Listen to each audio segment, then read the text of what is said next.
I'm a 27-year-old woman named Harper, and for the past year, I've been living in what I now call the party house, though technically, it's just a rental with 3 other people. My older cousin Lauren is 29, her fiancé Mason is 30, and Mason's best friend since college, Brett, is 31. When I first moved in, it was supposed to be temporary. I was switching careers and needed somewhere affordable while I figured out my next steps. Lauren offered me the guest room with cheap rent and a promise of a chill vibe and shared responsibilities. The first month felt fine. The fridge was usually full, everyone was friendly, and we'd sometimes watch Netflix together.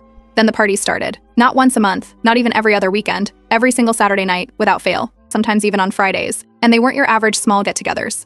They were full-on events with Bluetooth speakers blasting music until 3 a.m., a dozen people crowding the kitchen, and booze flowing like they owned a brewery. It didn't take long for me to notice a pattern. I'd wake up Sunday morning to find beer bottles lined up along the windowsills, greasy pizza boxes still open on the table, and red Solo cups on literally every flat surface. The floor would be sticky, couch cushions on the floor, random strangers' jackets on my dining chairs. I didn't throw a single one of those parties. I wasn't even invited. They'd call them intimate friend events or adult nights and somehow justify excluding me, even though I lived there. The worst part? Nobody asked me to clean.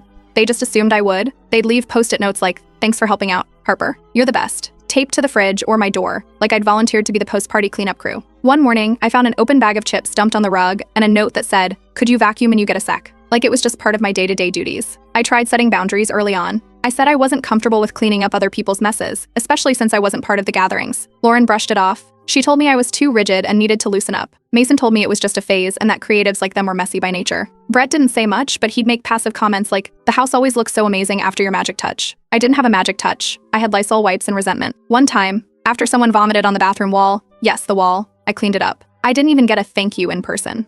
Instead, they left a $5 Starbucks gift card on my pillow, like I just pet sat their cat. I couldn't even buy a full drink with it. It was like a parody of appreciation. Meanwhile, online, they painted the house like it was a bohemian dream. Lauren posted photos of fairy lights and carefully placed succulents on Instagram with captions like, "Home is where the creativity flows." In every shot, it was my living room, my bookshelf, my throw blanket, but not once was I tagged or mentioned. In real life, I was a background character in their curated image. What made it worse was that I wasn't even living there for free. I paid 1/4 of the rent and utilities, bought my own groceries, and had a set of dishes I kept in a separate cabinet. That didn't stop them from using my stuff. I'd find my plates crusted with dried cheese or my forks in Mason's cereal bowl in the sink. I started keeping some things in my room just to avoid the hassle. I thought about moving out more than once, but with job instability and savings that barely covered emergencies, it wasn't realistic. And since I wasn't on the lease, I had no real power. I felt stuck, trapped in a house where I was expected to clean up after people I couldn't even stand to be in the same room with. 2 weeks ago, I was walking down the hallway and heard Lauren and Mason talking in the kitchen.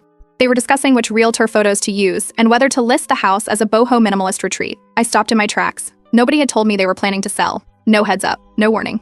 They were planning an open house tour for Saturday, and I wasn't even part of the conversation. It was clear what the plan was.